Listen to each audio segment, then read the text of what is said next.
Baka meron ditong pastor ni Manalo ngayon. Pumasok ka! Patutunayan ko, gago yung puno mo!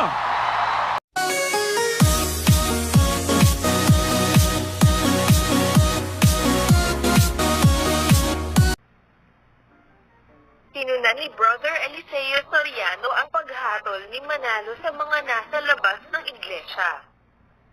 Brother Eliseo Soriano criticized Manalo's judgment on those outside the church. Daw ba sumusunod sa mga bulaang mangangaral? Yung mga bulag, may chance daw bang maligtas yun?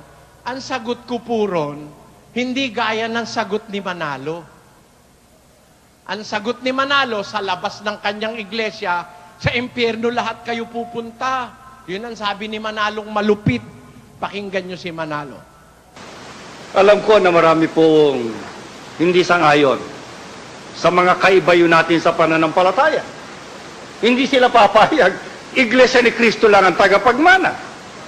Hindi sila papayag, tayo lang ang tinubos.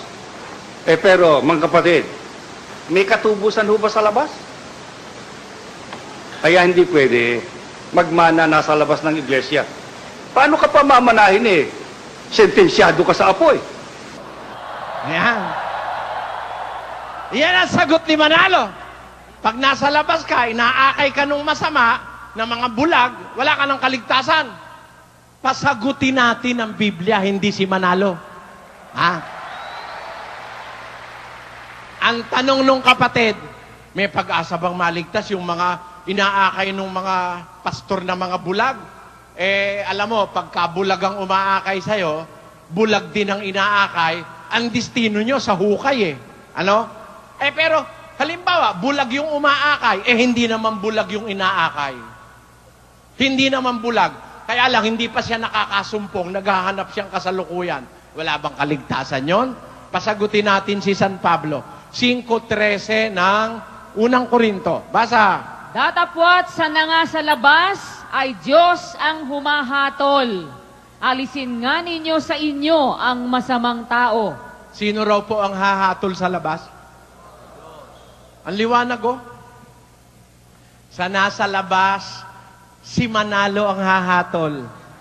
Gago!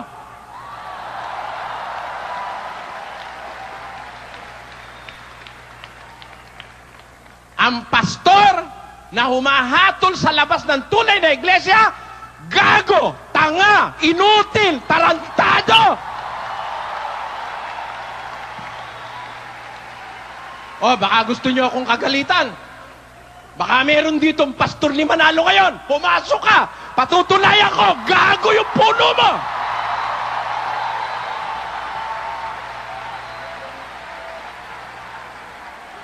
Sino ang paniniwalaan nyo, mga kababayan? Ang Diyos o si Manalo? Sumpain ang maniniwala kay Eranio Manalo at sa kanyang lahi. Sumpain kayo! Bakit? Malupit ang lahi ni Manalo. Malupit! Walang pagmamahal sa kapwa. Pati yung nasa labas ng iglesia nila, pinakikialam ang hatulan. Sa Biblia, ang sabi ni Pablo, sa labas, Diyos ang humahatol!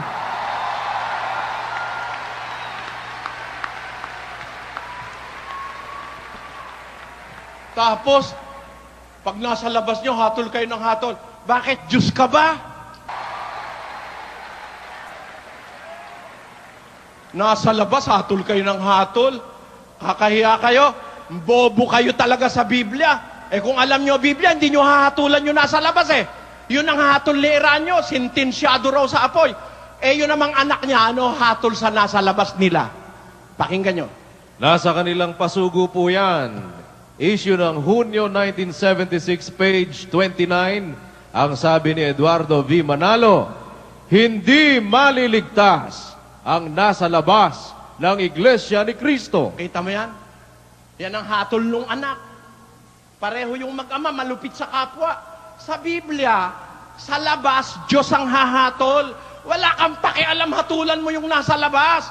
Ang Diyos ang nakakaalam ng puso nun. Malay mo, Kaya lang nagkatoliko yon, hindi nakarinig ng iba. O namatay na siya sa pagkakatoliko. Yun lang ang alam niya. Hahatulan siya ng Diyos. May kapasidad ang Diyos na hatulan siya. Kung gusto dalhin ng Diyos sa langit, wala kang pakialam. Tarantado!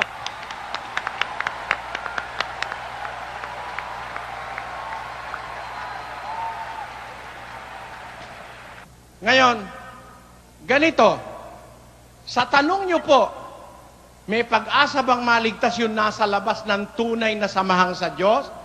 Ang Diyos po ang makakahatol doon. Ang Diyos kasi makakakita ng puso eh. Ako hindi eh.